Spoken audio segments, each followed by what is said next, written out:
நீங்க நம்பினாலும் நம்பாவிட்டாலும் ஆண்டவர் இயேசு சீக்கிரம் வரப்போகிறார். இந்த ஆண்டவர் இயேசு கிறிஸ்து உங்க வாழ்க்கையில் வந்துட்டா சந்தோஷம் வந்துடும், சமாதானம் வந்துடும். இவர்தான் உலக ரட்சகர், உலகத்துக்கு ஒளியாய் வந்தவர்.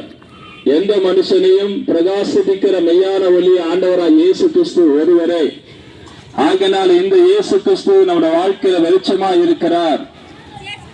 வாழ்க்கையில தோல்வியோடும் கண்ணீரோடும் கவலையோடு நீங்கள் இருக்கலாம், கஷ்டத்தோடு இருக்கலாம். இந்த இயேசு கிறிஸ்துவை நீங்கள் விசுவாசிக்கும் போது இந்த இயேசு உங்க வாழ்க்கையில் அற்புதம் செய்வார். எங்களுக்காக ஆண்டவர் இயேசு அற்புதம் செஞ்சார், எங்களுக்கு இயேசு அதிசயங்களை செய்தார். பிரியமான சகோதர சகோதரிகளே, இயேசு கிறிஸ்து உங்களுக்கு அற்புதம் செய்ய வல்லவர். இந்த இயேசு கிறிஸ்து உங்களை ரொம்ப ரொம்ப நேசிக்கிறார். சில நினைக்கலாம், எனக்கு ரொம்ப கவலையா இருக்க, இந்த உலகத்துல என்னை யாரும் நேசிக்கலையே, என் மேல அன்பா இல்லையே, என் வாழ்க்கை தரித்திரமா இருக்கிறது. இந்த இயேசு உதவி செய்வாரா? நிச்சயமா உதவி செய்வார். எங்களுக்கு உதவி செய்தார். அனாதை போல இருந்த எங்க வாழ்க்கையில இயேசு வந்தார். வியாதியா கடந்த எங்க அம்மாவை இயேசு தொட்டு சுகமாக்கினார். இன்றைக்கு இந்த இயேசு உங்களை தேடி வந்து உங்களை தொட்டு சுகமாக்க போகிறார். நீங்க எந்த பிரச்சனையும் இருக்கலாம், எந்த கஷ்டத்துல இருக்கலாம், ஆனா ஆண்டவர் இயேசு உங்க வாழ்க்கையில பெரிய அற்புதங்களை செய்வார், பெரிய அதிசயங்களை செய்வார்.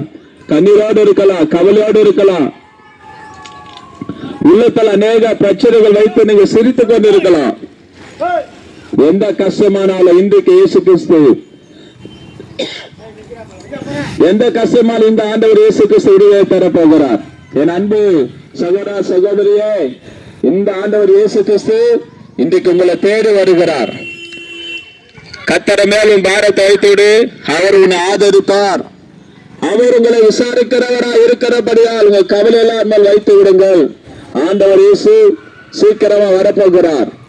நான் வாழ்கிற காலம் கடைசி காலம், கொடிய காலம். நீங்க நம்பினாலும் நம்பாவிட்டாலும் ஆண்டவர் இயேசு சீக்கிரம் வரப்போகிறார். இந்த இயேசுவை விசுவாசிக்கிறவர்கள் பரலோகத்துக்கு போவார்கள். இயேசுவை விசுவாசிக்காதவர்கள், நம்பாதவர்கள் நித்திய நரகத்துக்கு போவார்கள். ஆகினாலே நீங்க நம்பினாலும் நம்பாவிட்டாலும் ஆண்டவர் இயேசு சீக்கிரம் வரப்போகிறார். இந்த இயேசுவை விசுவாசிக்கிறவர்களுக்கு பூமியில் ஒரு வாழ்க்கை உண்டு, பரலோகத்தில் ஒரு வாழ்க்கை உண்டு. என் அன்பு சகோதர சகோதரியே, உள்ளத்தில் இயேசு வர விரும்புகிறார். நீங்கள் இடம் கொடுப்பீர்களானால் இந்த இயேசு உங்கள் வாழ்க்கையை ஆசீர்வதிப்பார்.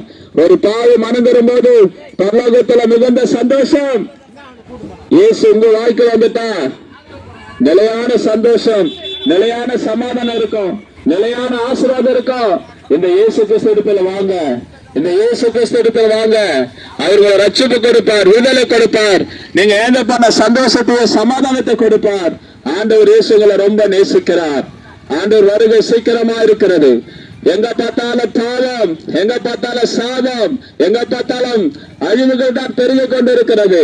ஏன் தெரியுமா? கலியுக காலம், அதுதான் கடைசி காலம். ஆண்டவர் இயேசு சீக்கிரம் வரப்போகிறார். வேதம் சொல்லுகிறது, பஞ்சங்களும் கொள்ளை நோய்களும் பூமதட்சிகளும் வரும் என்று. ஆனா இவர்களை தப்பித்துக் கொள்ள ஒரு வழி உண்டு. ஆண்டவர் இயேசுதான் வழி. நானே வழி, சத்திய ஜீவனமா இருக்கிறேன், என்னை இல்லாமல் பரலோகத்தில் ஒரு வரான் என்று சொல்லுகிறார். இயேசு இந்த பூமியில யார் ஏற்றுக்கொள்கிறார்களோ பரலோகத்துல ஜீவ புஸ்தகத்துல பேர் எழுதப்படும். அந்த ஜீவ புஸ்தகத்துல யார் பேர் இருக்கிறதோ அவருக்கு தான் பரலோகத்துக்கு போக முடியும். ஆகல ஆயத்தப்படுங்கள், உன் தேவனை சந்திக்கும்படி ஆயத்தப்படுங்கள். உங்களுக்காக நான் ஜெபிக்கிறோம். பரலோக பிதாவே, இந்த செய்தி கேட்கிற அன்பு சகோதர சகோதரி சிறுவர் வாலிபர்கள் ஆசீர்வதியும். யாரெல்லாம் வேதனையோடு கண்ணீரோடு இருக்கிறாங்களோ, கடத்தோடு இருக்கிறாங்களோ, கஷ்டத்தோடு இருக்கிறாங்களோ, குடும்ப பிரச்சனையோடு இருக்கிறாங்களோ, அத்தனை பேர் வாழ்க்கையில மாற்றத்தை கொடுங்கப்பா, சமாதானத்தை கொடுங்கப்பா, சந்தோஷத்தை கொடுங்கப்பா. அந்தவரை வியாதியில சுகமாக்குங்க. குடும்பத்துல தோல்வியா இருக்கிற ஜெயம் கொடுங்க. ஜெயமோ கர்த்தரால் வரும். ஒவ்வொரு வாழ்க்கையில் ஜெயத்தை கொடுங்க, ஆசீர்வதிங்க. வருகைக்கு இந்த கிராமத்தை ஆயத்தப்படுத்துங்கப்பா. இயேசு நாமத்தில் பிதாவே, ஆமென்.